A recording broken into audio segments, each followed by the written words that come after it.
¿Alguna vez nos hemos preguntado qué hace que una iglesia esté verdaderamente viva, activa y en un crecimiento sano y sostenible? ¿Alguna vez usted se ha hecho esa pregunta? La buena enseñanza, ajá. ¿Qué más? La comunión, exacto. Que usted diga, oye, ¿qué es lo que hace que una iglesia de verdad esté viva, esté activa, esté creciendo de manera sana y en el tiempo eso se sostenga? Que esté centrada en Cristo, obediencia a la palabra, la oración. Sí, es que cuando nosotros vemos el crecimiento en la Escritura, no se trata solo de números, hermano. Tampoco está enfocado en lo que llaman el culto de éxito, en números. Las personas no las vemos como numeritos. No, se trata de una vitalidad interna y que tú no la puedes esconder, eso irradia. Cuando una iglesia está verdaderamente viva, activa en el Señor, eso se nota, eso irradia, no se puede esconder.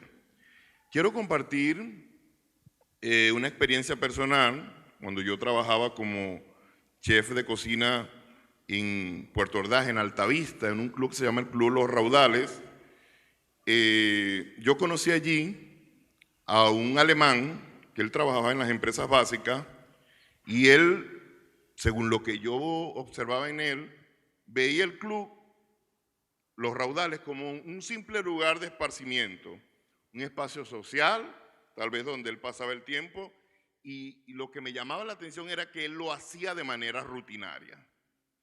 Él lo hacía de manera rutinaria. Y se comportaba tal vez como un socio cualquiera, más que como alguien comprometido con el propósito de ese club como tal. Y usted dirá, ¿qué hacía? Bueno, yo lo veía que él llegaba todas las tardes, casi siempre coincidía con mi descanso en mi jornada de la cocina, y yo lo veía que él llegaba a una de las malocas que habían allí, y él se sentaba, pedía una cerveza, se la tomaba, no interactuaba con nadie. Se pasaba un tiempo ahí determinado, se levantaba y se iba.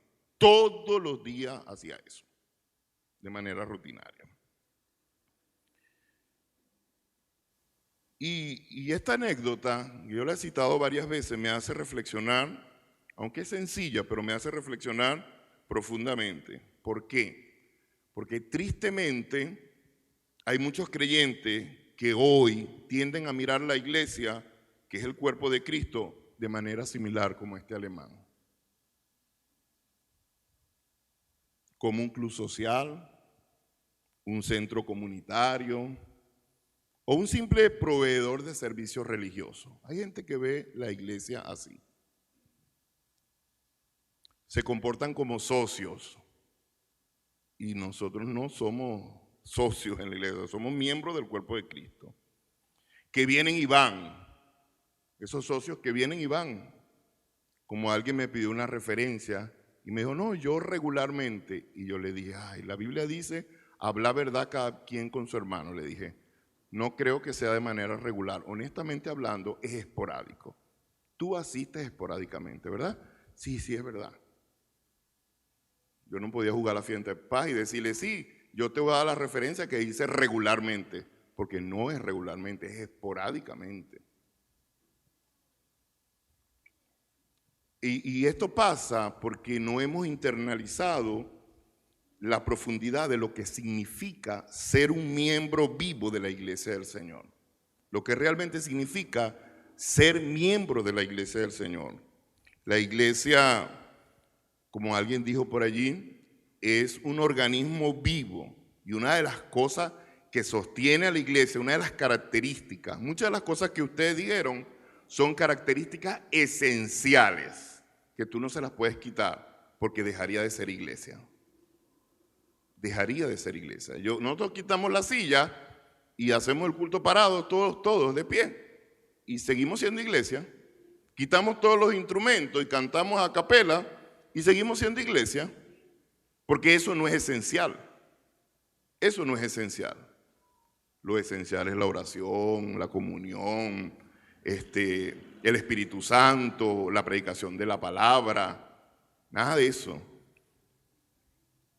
Entonces, es crucial entender que la comunión a la que Dios nos llama no es una construcción humana o una preferencia personal.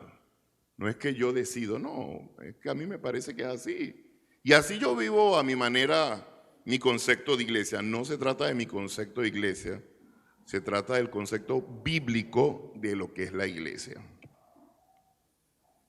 Entonces, el punto de vista de Dios, que es realmente lo que nos debe importar a nosotros, respecto a la sana comunión, está explícito en su palabra. Usted abre la Biblia y allí usted lo va a ver. La palabra de Dios lo muestra.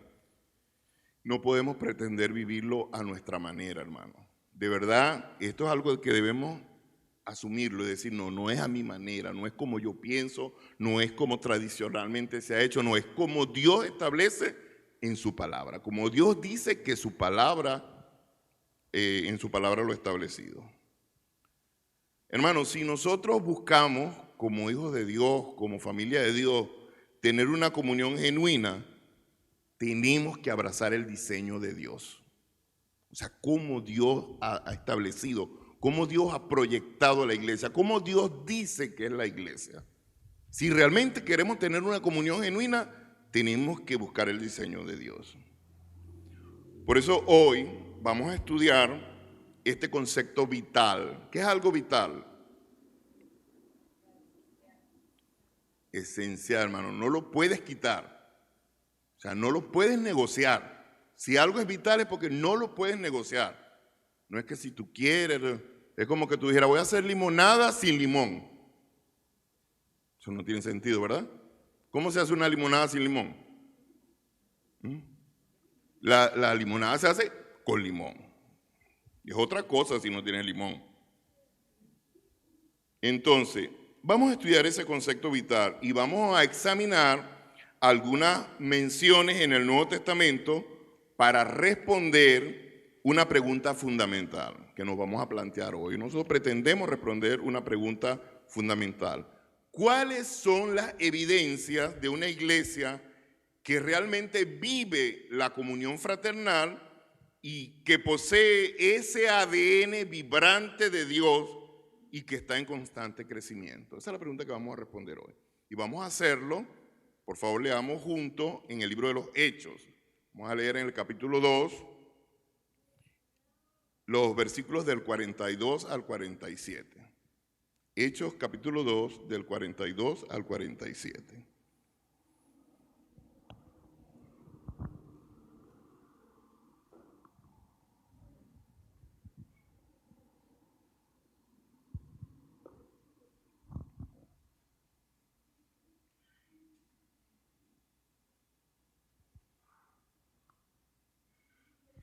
¿Estamos allí? Ok, leamos allí.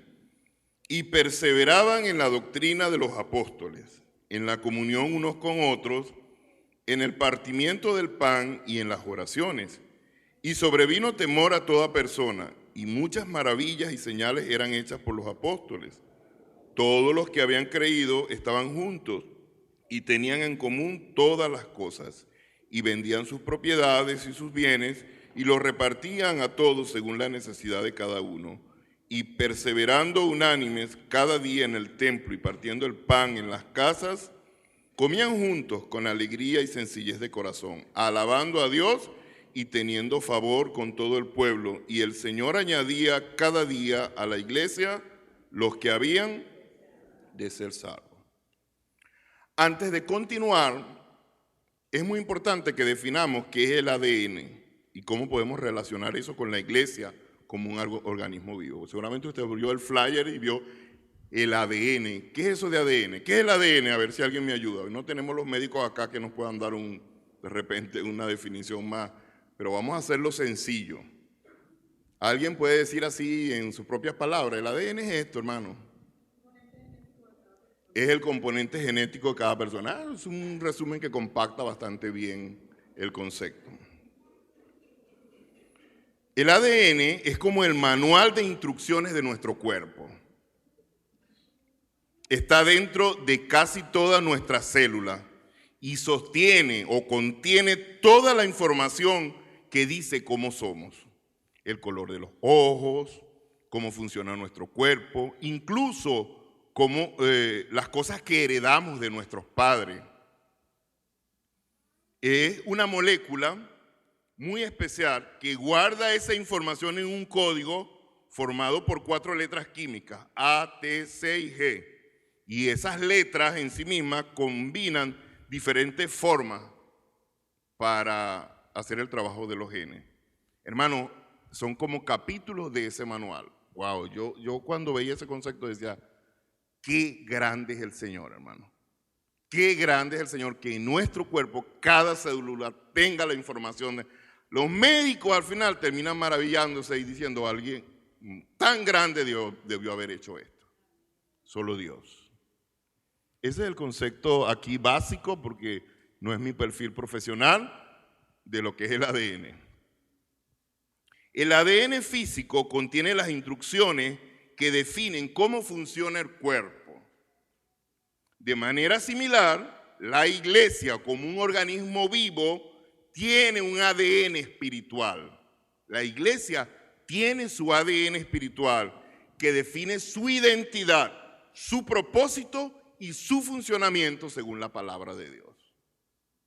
O sea, ese ADN espiritual Dios ya lo estableció. ¿Cómo es la iglesia? ¿Cómo funciona? ¿Y cuál es su propósito? ¿Para qué existe? La iglesia es por su propia naturaleza una comunidad. Esto que somos nosotros, una comunidad cristiana, la comunidad, la familia de Dios. Hermano, la iglesia se distingue radicalmente de cualquier otra entidad o organización en el mundo. O sea, la iglesia es particular, única. De hecho, es una institución directamente creada por Dios. De las 3 instituciones directamente creadas por Dios, la iglesia es la tercera institución, que Él mismo la creó. Él es el fabricante. Decidió cómo ella iba a ser. Él dio el manual. A diferencia de una empresa o cualquier organización mundana, tal vez cuyo fin es el lucro, cuyo objetivo tal vez es el entretenimiento, el deporte, en la iglesia el activo más valioso e irreemplazable no es el edificio, no son las 4 paredes, no son las finanzas, sino la relación profunda que hay, la relación significativa que hay entre sus miembros, los unos con los otros. Ese es el valor más grande que la iglesia tiene. Este activo, que yo lo he llamado el activo relacional, no es algo que nosotros podemos dar por sentado, no. Es algo que debe ser activamente preservado, cultivado y defendido. Eso debemos hacerlo nosotros. Nosotros debemos estar dispuestos a agotar todos los recursos a nuestro alcance para vivir y permanecer unidos como hermanos. Debemos trabajar en función de esa unidad que ya existe, que Cristo la ganó con su muerte en la cruz y cuando nos dio el ser templo y morada del bendito Espíritu Santo. Que podamos vivir unidos como una verdadera familia en Cristo que somos. Amén. O sea que actitudes como el perdón, pero el perdón genuino, la tolerancia que abraza las diferencias. Yo puedo tener diferencias contigo de formas, pero yo te amo, tú eres mi hermano. Más allá de eso, no es contra ti, a lo mejor no estoy de acuerdo con tal vez una postura o algo, pero no, o sea, yo es mi hermano.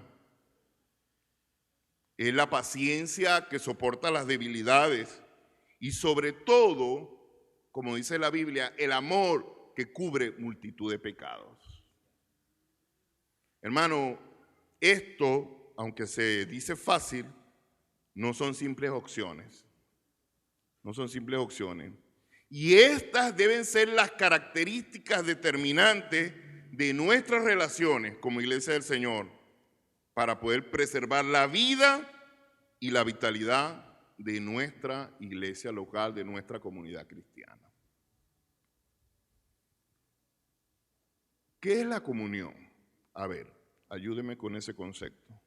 En la Biblia la palabra comunión se escribe en los textos originales koinonía. ¿Qué es la comunión?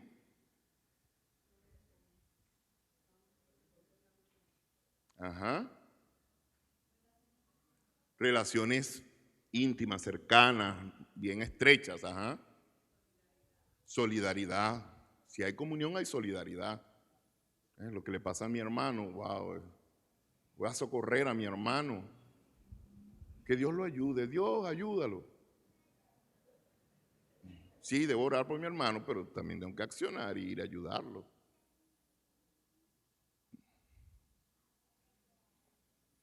Ese vocablo, koinonía, que es comunión en el Nuevo Testamento, va mucho más allá de una simple amistad o de un saludo casual en alguna de las reuniones de la congregación.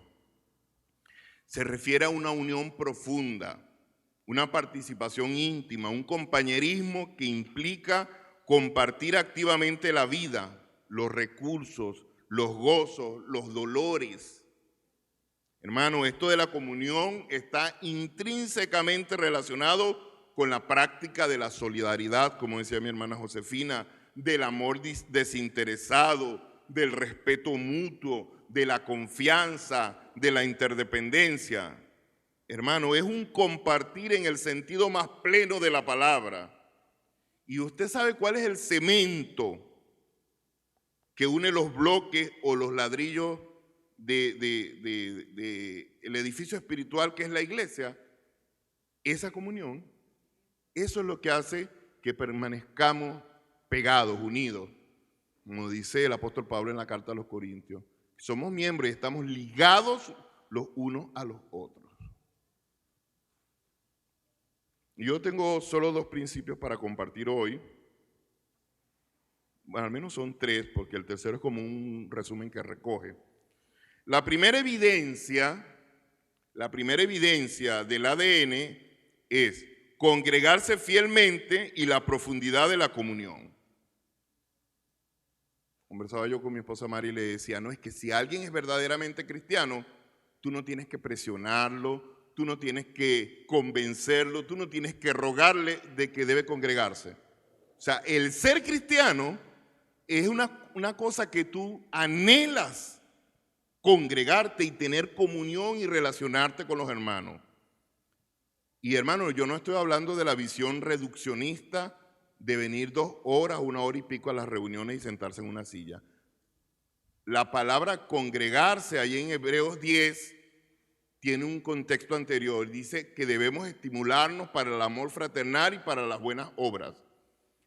O sea que venir a la iglesia, a las reuniones, es parte de ese congregarse. Pero congregarse habla más de relación, de interacción. O sea, no es que yo veo de lejito a mi hermano o estoy aquí cuando ya va terminando la oración final del culto, salgo corriendo. No. Es más que eso. La base bíblica que hemos usado ahí en Hechos 2, pero en el versículo 42 es fundamental. Dice, y se dedicaban continuamente a las enseñanzas de los apóstoles, a la comunión fraternal, al partimiento del pan y a las oraciones. Hermano, estas son las primeras y más claras manifestaciones del ADN de una iglesia viva y en crecimiento. La iglesia, en su definición, desde lo que es el concepto de iglesia, es la palabra eclesía, significa un pueblo llamado a salir y a unirse. Cuando nosotros comenzamos a hacer iglesia, porque creímos, nos convertimos porque creímos en el Señor, fuimos llamados a salir del mundo, pero a la vez fuimos llamados a unirnos al cuerpo de Cristo, a ser parte de la familia de Dios, para vivir una vida separada del mundo, pero unidos como hermanos, como familia de Dios. Hermano, la Biblia dice en 1 Corintios 6:16 que individualmente cada uno de nosotros es un templo del Dios viviente, el lugar donde habita el bendito Espíritu Santo. Pero el concepto de iglesia como cuerpo se realiza y se fortalece en la unidad de sus miembros. Allí es donde realmente es como la máxima expresión. Sí, nuestras reuniones no son solo encuentros entre creyentes, son encuentros vitales. Cada vez que nosotros nos reunimos, aquí pasan cosas particulares, únicas, que son parte de la expresión de la unidad espiritual del cuerpo de Cristo. Porque en estos encuentros, en estas reuniones, es donde el Espíritu Santo obra de una manera y fortalece nuestra vida, nuestra comunión, nuestras relaciones, nos edificamos mutuamente, alabamos al Señor juntos, somos edificados por la palabra, confrontados, animados, retados. Y gloria a Dios por eso, mi hermano. El Señor dijo que Él prometió que venía por su iglesia. Yo cuando leo eso en la Escritura, Él no viene por entes aislados. Él viene por su iglesia, un conglomerado, un cuerpo, cada miembro que forma parte de la iglesia. Un pueblo unido, no un individuo aislado, un pueblo unido que se congrega para adorar y glorificar su nombre. Es la iglesia. Una iglesia, dice, gloriosa, sin mancha y sin arrugas. El Señor viene a buscar. Hermano, aquí está este concepto, que si usted se lleva este concepto, estamos hechos. No podemos decir que tenemos una relación vital con Jesucristo si no tenemos una relación vital con la iglesia. Si alguien me dice a mí, no es que yo tengo una relación íntima, profunda, estrecha con el Señor, pero no tiene una relación vital con la iglesia, eso no es verdad. Eso va junto. Tener una relación vital con la iglesia es tener una relación vital con Cristo. Tener una relación vital con Cristo es tener una relación vital con la iglesia. Eso va junto. Congregarse fielmente es un acto de obediencia. Sí, hay que hacer el inciso de que hay circunstancias legítimas, sí las hay. Razones de fuerza mayor que llamamos, ¿verdad? Una hermana que no puede congregarse y hemos ido a llevarle la cena del Señor y a estar allí porque no, su condición de salud no le permite venir entonces vamos a ella. Pero eso es una razón de fuerza mayor, ¿sí? Que impide que tal vez pueda reunirse, como enfermedad, la persecución, situaciones extremas de dificultad. Por ejemplo, la realidad de la iglesia perseguida en aquellos lugares de persecución, de contextos de riesgo. Pero la palabra es clara allá en Hebreos 10:25 cuando dice sin dejar de reunirnos, sin dejar de congregarnos.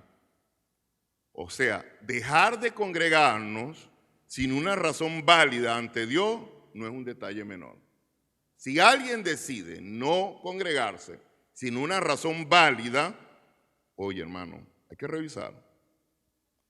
Es una indicación de que podemos estar actuando más como socios aislados que como miembros vitales de la iglesia. ¿Qué eres, mi hermano? ¿Un socio o un miembro vital de la iglesia? Es una pregunta retórica, personal. ¿Qué eres? ¿Un socio o un miembro vital de la iglesia? Faltar a las reuniones de la iglesia para tratar los asuntos del Señor, para adorar y para fortalecer nuestros lazos de comunión, hermano, eso va en contra del diseño explícito de Dios para su cuerpo, como Dios lo ha establecido. Entonces, esta fidelidad a congregarnos es la base para que florezca todo lo demás. Por ejemplo, cuando yo decido no congregarme por razones que no son válidas, uno, yo estoy dejando de edificar a mis hermanos con los dones que Dios me dio y yo me estoy dejando de edificar con los dones que dio Dios a mis hermanos. ¿Tiene sentido, verdad, hermano? Así lo estableció el Señor.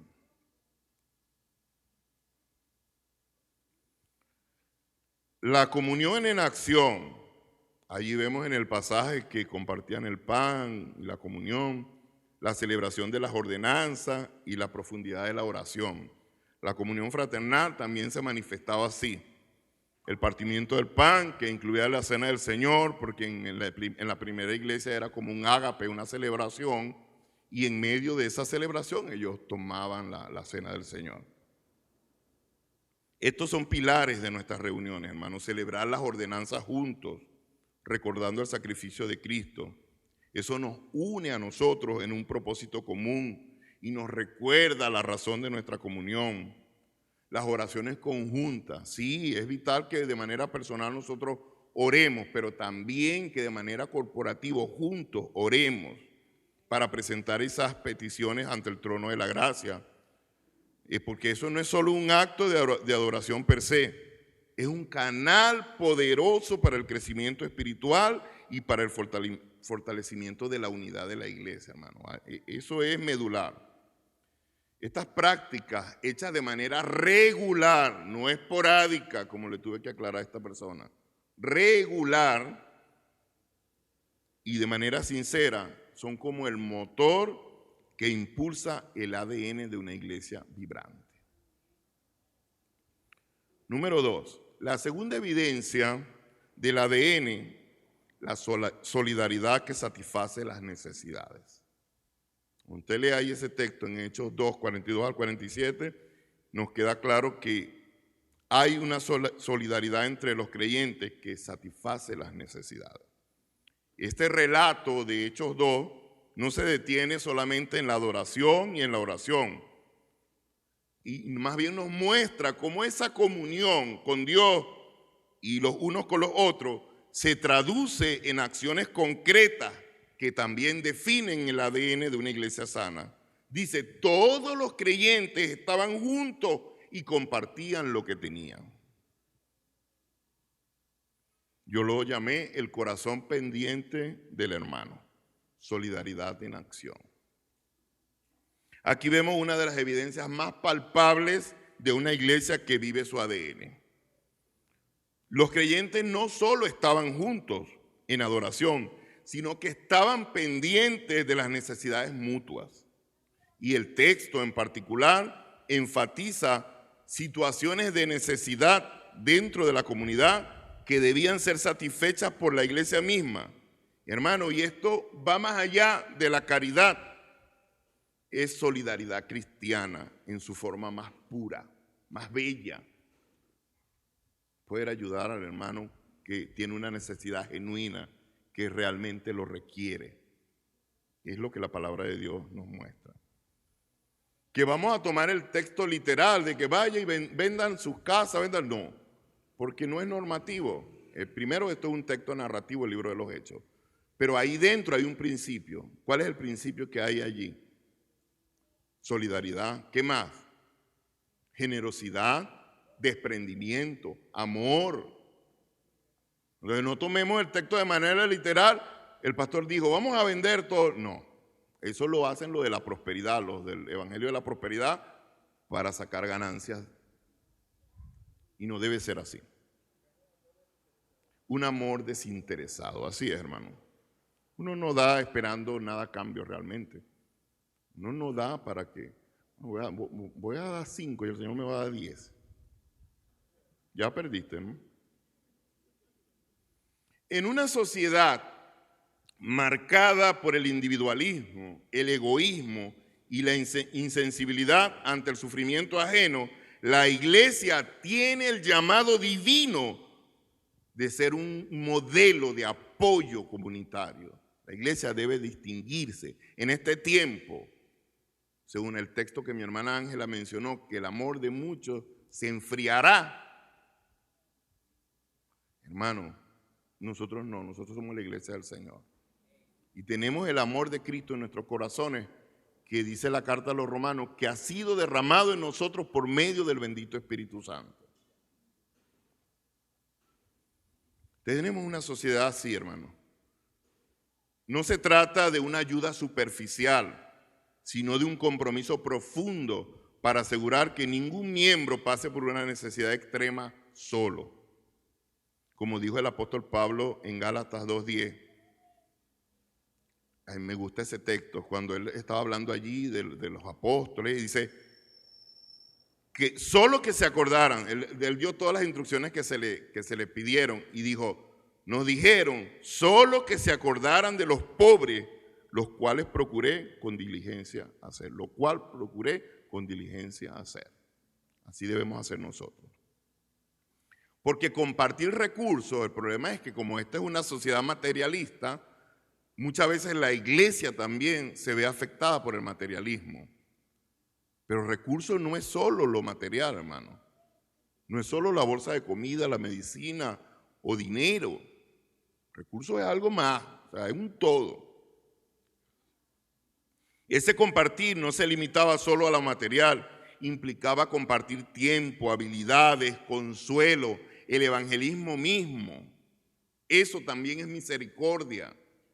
La gente piensa que hacer misericordia es solamente dar una bolsa de comida. Sí, tenemos que dar el alimento, la ropa, las cosas, pero también tenemos nosotros que visitar al que está enfermo, al que está afligido, ir a orar por él, darle una palabra, hacerle una visita con propósito, llevarle un mensaje de parte de Dios por su palabra. Entonces tiene que ver con eso, compartir tiempo, habilidades, consuelo, el evangelismo. Hermano, cuando nosotros compartimos los recursos que el Señor ha puesto en nuestras manos, nosotros estamos demostrando que entendemos que todo lo que tenemos proviene de Dios y que Él desea que lo usemos para el beneficio de su cuerpo y para su gloria. Y esta generosidad desinteresada es un reflejo directo del amor de Cristo y un componente vital del ADN, hermano, que es lo que la gente ve. El texto dice, y sobrevino en el 43, y sobrevino temor a toda persona, y muchas maravillas y señales eran hechas por los apóstoles. Eso que pasa entre nosotros es un testimonio a los de afuera. Es un testimonio. El verdadero evangelio, hermano. Ellos ven, los que están afuera, ellos ven que nosotros no somos solo asistentes de una reunión, sino que somos parte de una familia que se ama y que se cuida activamente. ¿Ven? Esa es la iglesia del Señor. Y Dios nos ha hecho a nosotros particulares, cada quien con sus particularidades. También nos ha dado diversidad de dones. A uno el Señor le dio poco, a otro el Señor, pero a todos nos dio dones, al menos un don. Al menos un don. Entonces, cuando la iglesia practica esta sana comunión, se crea un ambiente donde los dones espirituales pueden operar libremente. Y la mutua ayuda y la amorosa restauración también es el pan de cada día. Se cumple lo que dice Gálatas 6:2. Si algún hermano es sorprendido, Gálatas 6:1 y 2. Si algún hermano es sorprendido en alguna falta, ustedes que son espirituales, vayan, restáurenlo con espíritu de mansedumbre, para levantar al hermano que cayó, no para hundirlo. Y dice allí, considerándote a ti mismo. Porque sí, para ayudarnos, hermano, porque esa es la dinámica. La mutua ayuda y la amorosa restauración se convierte en el pan de cada día. Los talentos, las habilidades de cada uno no se esconden por miedo o por egoísmo, sino que se ponen a disposición para la edificación del cuerpo, como dice Efesios 4:11 y 12. Es como un trabajo de equipo, es una sinergia de los dones y los recursos bajo el impulso del bendito Espíritu Santo y la comunión fraternal. Hermano, eso es lo que permite que la iglesia sea una iglesia vibrante, inspiradora, activa y que crece orgánicamente.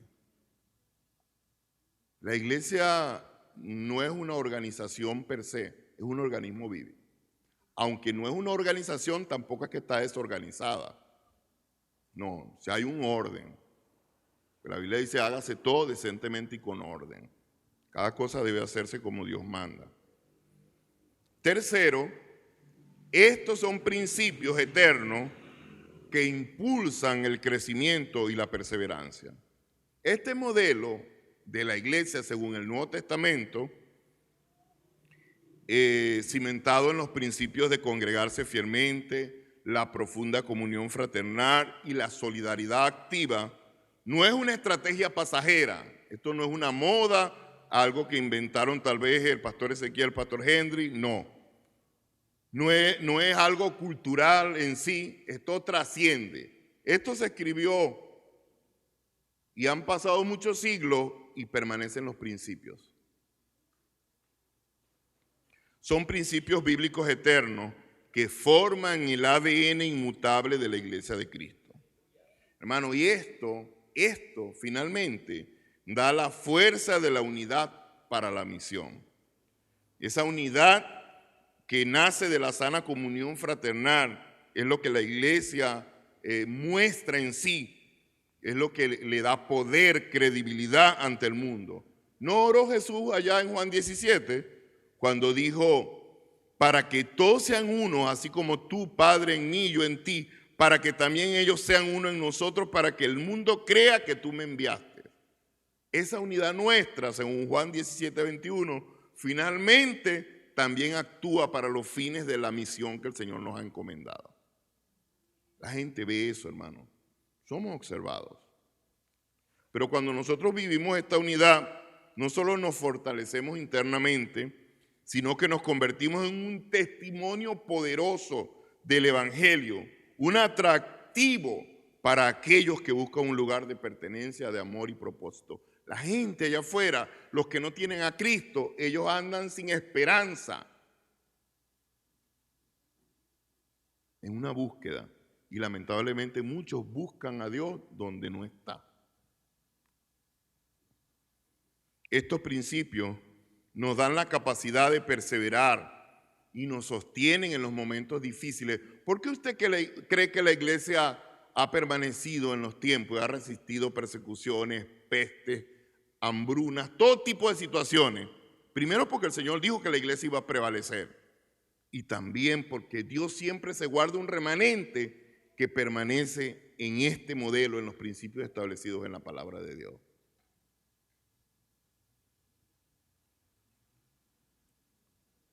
Estos principios nos sostienen en los momentos difíciles, nos animan cuando entramos en desafíos, nos recuerdan nuestro propósito fundamental, sin importar los cambios culturales, las circunstancias externas. Una iglesia que está arraigada al ADN espiritual que Cristo ha establecido, no solo sobrevive, sino que prospera, crece y se mantiene fiel al Señor y a la gran comisión a lo largo del tiempo. Se mantiene, hermano.